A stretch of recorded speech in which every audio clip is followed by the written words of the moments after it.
Okay, let's turn our attention now to the international newspapers. Diptika Rohan joins us for that. Diptika, this time we're going to start with the Taliban and the US said to be nearing a date for signing a peace deal. Well, that's according to comments by a Taliban spokesman yesterday who confirmed that the group will sign a deal with the US by the end of February in Doha.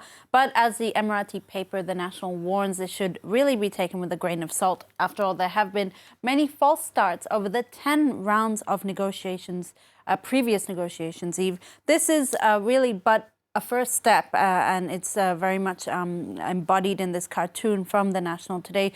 The road ahead is long. It's a fragile process between peace and violence. After the signing, if it happens, there'll be a week-long ceasefire and then 10 days of talks following that between the Taliban and Afghan leaders to also pave the way for permanent peace. Because indeed, where does Afghanistan and Afghans in general stand in all of this? Well, it's actually the focus of Peace by Foreign Policy, which explains that a frequent gripe for Afghans and Afghanistan is that the process is seemingly taking place without them. Among Afghans interviewed by the magazine, many are skeptical about, well, firstly, whether this process will come to fruition. One young man interviewed here says, even if it does come to fruition, the Taliban will sort of come back to Kabul considering themselves a winner and behave accordingly, which will definitely create problems for Afghans in Kabul.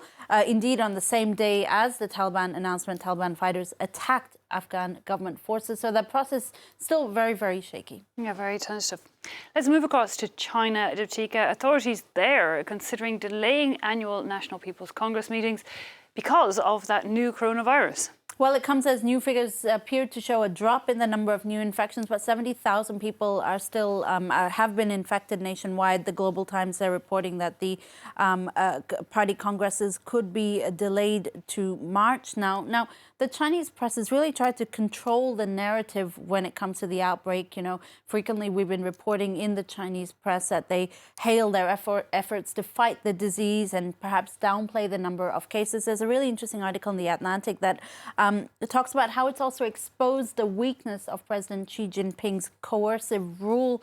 Indeed, he's created this coercive rule around him where opposition is suppressed, dissidents disappear, and power is really centralized around himself. This kind of rule is what made local officials too scared to report the extent of the outbreak in the beginning. This is according to The Atlantic, with those who tried to report on the virus censored, detained. In the case of one whistlebreaker, Li Wenliang, he was killed, or he died at least. It remains to be seen if citizens' anger on the issue will change their attitudes in the future towards the Chinese Communist Party.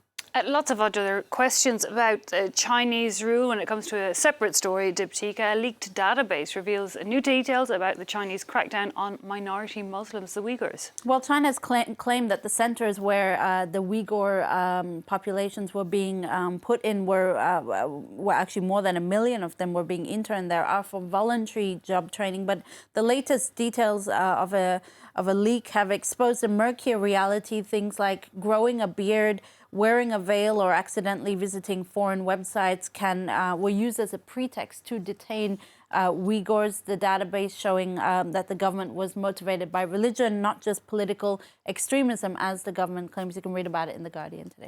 Okay. In other news, in Japan, a woman whose tweet gave rise to a movement against gender expectations in the workplace now wants to expand that work. That's right. This is actually a movement that took place last year. Yumi Ishikawa became a household name across Japan thanks to her tweet last year urging an end to the culture of women having to wear high heels to work. It came after one day she came home from her job with bleeding, hurting feet, and she was seemingly fed up, and she had posted this tweet. And from that, the koutou movement was born, a divisive movement that actually ended up resulted in a wave of abuse directed at her, but also drew immense support. Such a movement itself in Japan is so rare. And in fact, she spoke to the Washington Post recently saying, despite the divisions around her movement, she's not planning on stopping there. She's planning to launch a website. She's written a book. She's also hoping to launch a YouTube channel and has planned actions around the upcoming International Women's Day.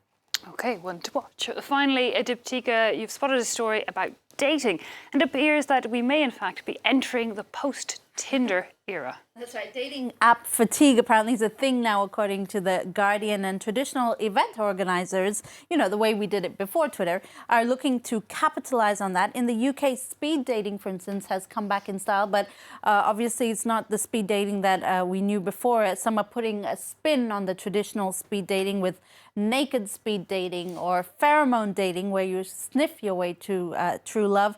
There's also dirty Scrabble, Jenga dating, and open mic nights where people can get up on stage and recount their dating nightmares, all in the hope that these quirky events might have more of a chance for love, for people to find love, than dating apps, which can often be quite superficial.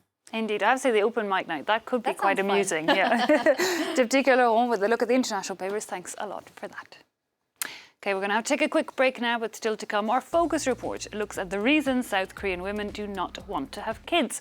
The country has the lowest birth rate in the world, a level deemed too low to sustain the population. Find out more after the break.